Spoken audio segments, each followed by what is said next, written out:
Did you know that the gods of Toril can't travel to the prime material plane? The reason is very simple. If one god travels there, then they're going to want to help their worshippers. From there, those mortals might be encouraged to wage war on another diametrically opposed faith, or they may come under attack from said faith because suddenly they're a threat. From there, another god pops in to manage the balance, and then another, and suddenly it's not Faerun anymore, it's the ultimate showdown of ultimate destiny. Good guys, bad guys, and explosions, as far as the eye can see. And only one will survive. Because remember, they can snuff out mortal lives with a thought, and are capable for hundreds of thousands of thoughts at the same time. To avoid that catastrophe, the agreement was made and ratified. No gods on the material plane. But gods have their own agendas, closely tied to mortals, and their eyes and other senses may be everywhere that they're worshipped, but there are still interests and responsibilities that can't be undertaken by mortals. Some might just be too dangerous, others might need a subtle but powerful hand, uncorrupted by mortal pride or ego. And some tasks may not make any sense to us because the gods are 20 moves ahead, playing on a different board and in 7D. For these jobs, and in order to circumvent the rules, and in order to encourage a more level playing field amongst the gods have their avatars.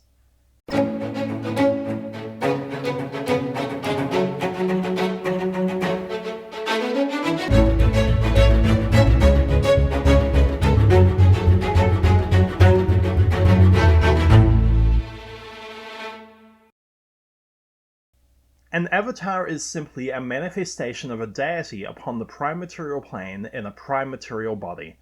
The manifestation is not nearly as powerful as a power, and is merely a projection of a deity's power to the prime material plane.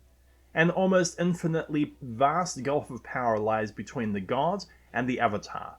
The avatar embodies just a small portion of the god's power, however, avatars share many of the abilities of the gods. They have the same teleportation abilities, initiative advantage, communication abilities, and immunities as all deities. The general rule of an avatar is that they cannot be more powerful than the most powerful mortal. It's what we mean by a more even playing field. Even a lesser deity will be far more powerful than mortals. If Mystra and Azuth were to send avatars to Faerun, there's a limit either of them could reach. On paper, those two would have avatars of roughly the same power. We've talked about level before, and it's hard to quantify the level of experience a fighter or a rogue has, but it's much easier to quantify and describe the level of a spellcaster, due to the Vancian mechanism of our spells. So if you can appreciate that the average Archmage is around level 19 and Elminster is around level 25 to 30, a god's avatar is generally a level 60 individual. I think, but I'm not sure, that the gods include the fact that powerful heroes are generally part of a team. Powerful dragons are more powerful than an individual adventurer, but fall regularly to the adventuring teams throughout the world. I've said the word power much too often, so we're moving on. Often, avatars possess magical items of incredible power. Damn it! Unless stated otherwise, these items always teleport back to the deity when the avatar is destroyed.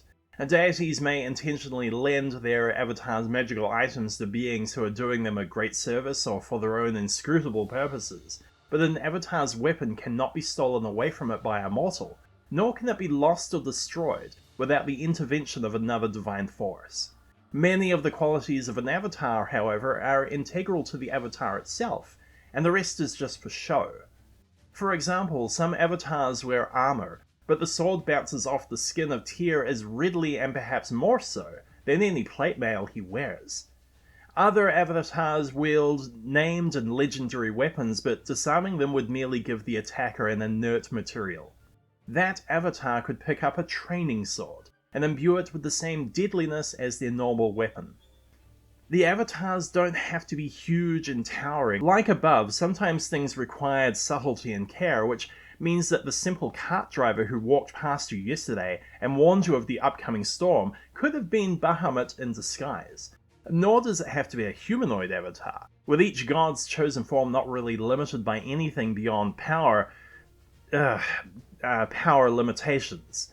For example, the evil god Gornadar appears as a reddish-purple giant slug, but at will it can alter its form into an amorphous, free-flowing shape like a jelly, rear as a giant roper with a 10-foot-long purple tentacles, or appear as a sticky green ooze that flows up from the ground. Which just sounds delicious. Incidentally, Gornadar is the god of oozes, slimes, ropers, outcast rebels, and all subterranean things. A lot of the gods that don't conform to civilized sensibilities will naturally have truly wild avatars. Chantier appears as a kindly white-haired woman of middle years, wise by virtue of a long life well lived. She has a lush beauty, tanned brown skin, and a powerful build. She is usually draped in white robes of the finest linen or heavy silk, cinched by a girdle embroidered with all manner of growing plants. Leaves, vines, and flowers twine through her hair and her body, some even seeming to grow from her head. Other times she has appeared as a flower, where none has been or should be that sprouts. It rises, blossoms with lightning speed. Such a flower may appear as a simple sign of approval of the goddess or a yes answer to a question asked in prayer. Gon's avatar is rarely seen by mortals outside his temples. He much prefers to manifest in a lesser manner. His avatar sometimes appears as a short, slight man with straw blonde hair, at times as a burly, red-hued smith, and yet others as a gnome. In any form, his sharp, bright, dark eyes stare out of a forge-scarved face that always bears an alert, inquiring expression. He wears a scorched smith's smock over nondescript leathers, and at will can summon into being around himself a glass steel, plate armor, that hovers over his body at a close distance, piece by piece, rather than actually encasing his form. Melar favors two forms when he stalks the realms. As the Beast, he appears as a man-high, cat-like beast, sleeping supple in his movements. His ebony fur is matted with blood, and his talons and fangs endlessly drip hot blood. The beast cannot and does not speak. As the Master of the Hunt, also known as the Wild Hunter, Melar appears as a black-furred, 12-foot-tall humanoid with red eyes above a waffling, flesh-draped hole rather than a nose and mouth, and a large rack of antlers that he can use to slash or stab at targets. Melar can speak in this form and can cause his antlers to melt away and reappear at will, allowing him to avoid damage to his rack and prevent opponents from trapping him by grabbing a hold of the antlers. Mystra was formerly seen by most mortals only as a prismatic-hued will-o-wisp. The new incarnation of Mystra, Midnight, prefers to appear as a beautiful human female with dark flowing hair and radiant skin. She wears simple but elegant, darkly coloured robes of the finest heavy silk and a jewelled bodice clasp that appears to be a web. This clasp symbolises the magical weave over which Mystra is sovereign. Azuth appears as a white-bearded, white-haired, vigorous old man dressed in grey silk robes and carrying a staff 1.5 times his height. He apparently hates hats, never wearing them. His other favoured avatar is a 20-foot-tall pyramid with no eyes nor mouth, covered in sparkling pulsing lights. In this shape he can glide along the ground, see in all directions, and cast spells from each school of magic. There have been times that the limitations of avatars have been changed, and naturally each magical age has changed the nature of magic, so avatars have at times been very different. Some historic events have also featured divine avatars predominantly. The more well-known event of the Forgotten Realms is literally called the Avatar Crisis, the war between the gods trapped on the surface of Faerun, where thousands died and deicide occurred. Some gods didn't return for 100 years, the mortal faiths diminishing. Naturally, typically, we refer it to merely as the Time of Troubles. The Time of Troubles occurred because two evil gods named Bane and Miracle, you may have heard of them, attempted to steal the Tablets of Fate from Lord Ao. This didn't do them any good. It wasn't never going to do them any good. As we've discussed before, the tablets were a physical anchor stone for the mechanisms and laws that governed realm space, and possessed no power themselves that could be used by the gods, in much the same way that I can't use the deed for a mansion to fabricate more mansions.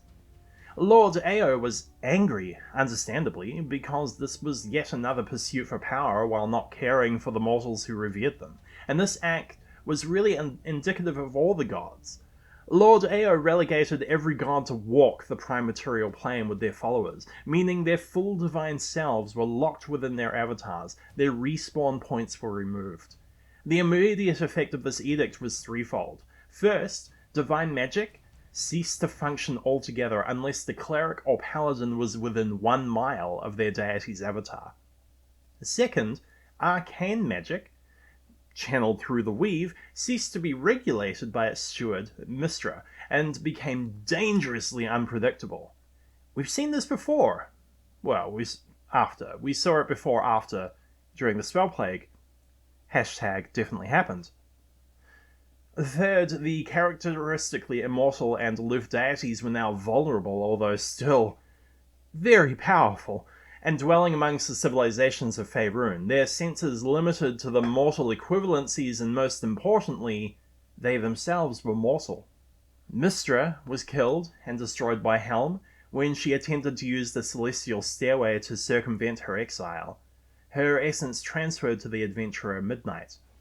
Bane and Torm destroyed each other in a battle outside the old city of Tantris. The battle destroyed parts of the city and left a legacy of the battle in the form of a giant dead magic zone. It did recover over time, however. Baal, god of murder, was murdered. Hearn, a god of the hunt, was hunted and killed by Melar. There were more deaths, a few mortals ascended to godhood. Lord Ao ground the tablets into powder once they were found and unraveled the realm space laws. A lot happened, and I think people still want me to talk about the Time of Troubles as a total historical point, so the point to be made here is, at times the Avatar form has been a prison. At other times the Avatar form has been salvation, albeit salvation at a cost. A long time ago, in a Prime Materium far, far away, a world that apparently lacked magic on the material plane was invaded by the Emeskari, an ancient civilization of mages who are unparalleled in interdimensional travel. Thousands of humans from this world were taken by force to serve as a slave labor for the Emeskari. These people bred with the natives of the Emeskar lower classes and eventually became the Mullen race. The gods of that world were understandably upset, and the divine mechanism meant that they could hear the prayers of their stolen worshippers, but were unable to traverse the void to realm space, as the Emeskar set up a sort of transitus shield that prevented their deific manifestation. Lord Ao, however, was able to subvert the shield by enlisting the help of a power of travel magic. This entity, known as Ptah, brought an offer to the gods. If they were to devote their power to the aid and protection of the Mullen people, Lord Ao would build avatars for them and allow for some of their divine spark to fill it. They agreed, and the world knew of the gods Bast, Bes, Geb, Hathor, Anhur, Horus, Re, Isis, Thoth, Nephthys, Osiris, Set, and Sebek. Fast forward through Avatars, rebellion, downfall of the Emeskari Empire, a new country, and an established religion, the gods were still within their avatar forms and had no respawn points set in the outer planes. During this time, a second group of deities, presumably from the same world, followed the faint trail of Ptah in a vessel called the Galley of the Gods, traversing wild space and past the transitus shield of the Emeskari. They also became an established set of avatars, known as manifestations, though again they could not take root as an established Tyrillian pantheon by order of Lord Ao. They became the Untheric pantheon, while the Mullen gods were of the Mulhorand pantheon. Then, in negative 1081, the Theurgist adept Thade, last apprentice of the Emeskari wizards, opened a fateful portal to a brutal world dominated by empires of fanatically religious orcs. After inciting the wizards of Mulhorand and Uther into a rebellion, he was executed, leaving no one in Faerun with knowledge of the existence of the portal. For 5 years, the portal remained dormant until the orcs began pouring through, eventually laying siege to both Mulhorand and Uther for 6 years. If you want more information on that whole turn of events, definitely go look at AJ Pickett's channel. He has a very good video about that. The Orc invasion began in negative 1076 DR in the lands that later would become Fae, forcing the Mulhorandi to recruit mercenaries to help them quench the Orc hordes, among them the warriors of the tribes of Na, Rashemi, and Sosrin. The war took a decisive turning point in the Battle of the Gods, when most of the gods of the Mulhorandi and Antheric pantheons were killed. Each time an avatar was killed, the mechanisms of the avatar kicked in. If, say, Mithra's avatar was destroyed, the energy would be sent back to the source, and a very angry goddess of magic would set about making a new avatar. When an Antheric or Mulhorandi god avatar was killed, that energy was sent back to the unknown world. I could only imagine the rage and frustration experienced by that godly source, suddenly back with their main consciousness, reliving the final war in their mind, and knowing that you were forever cut off from your followers on another planet far away.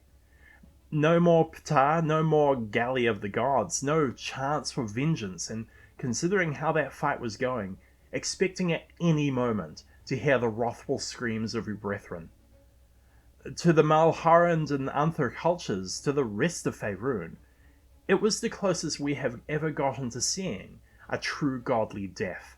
Coming up next time, we'll be examining A Strange World, and after that we'll look at the de-evolution of godly domains, domain spells, and portfolios, and finally finishing with a little bit of artifice. Thank you very much for listening, like and subscribe, kia pai tōra, and to be continued.